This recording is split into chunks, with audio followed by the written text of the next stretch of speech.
And good morning. Thanks for joining us at 10. I'm Amy Wegman. It has been a very busy morning at Cape Coral City Hall today. A new interim city manager is now in place in Cape Coral. The former one threatening to file a lawsuit after he was fired. Fox 4 has been following both of these developing stories throughout the morning, bringing you updates from City Hall. That's where John Barron is live right now. And John, you've been on top of these all morning long. Can you give us the latest?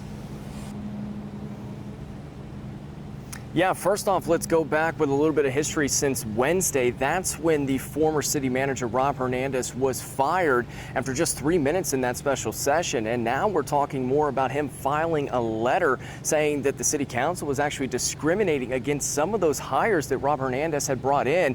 And he was saying that it has something to do with the race as well as sex. Now, let's go into something that we could show you guys a little bit more about what we're talking about and a little bit more about this letter. Now, one of those hires is in regards to Sharon Woodbury, who Hernandez hired as an economic business developer officer. Now, Woodbury came to Cape Coral after working 15 years at a similar job in Ohio.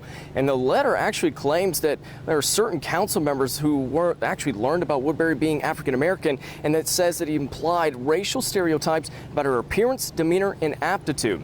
And the letter also quotes the Cape Coral Mayor John Gunter stating that Woodbury did not have the right personality for the job. Now, speaking a little bit more about what we're learning so far this morning as well, is that it also goes on to say that it's not just race that is included in this letter. Hernandez and his legal team say that certain council members are intolerant of the LGBTQ community. It states that a case that Mayor Gunter objected to a lesbian promotion to the customer service representative, and quotes Gunter as saying that the city should not hire people like that for positions that come into contact with the public. It claims that Councilman Dan Shepard criticized gay pride parades, saying that the city should not support, quote, those people. Now, to speak a little bit more about what we learned this morning as well, is when the mayor actually got a chance to speak with us, he said that he was not going to take any questions. He was only going to give the statement that he had prepared, saying that he was advised by his attorney not to comment any further on the subject. But he did say that he was actually giving a little bit more about saying that the statement itself, the letter, he was saying that it, quote,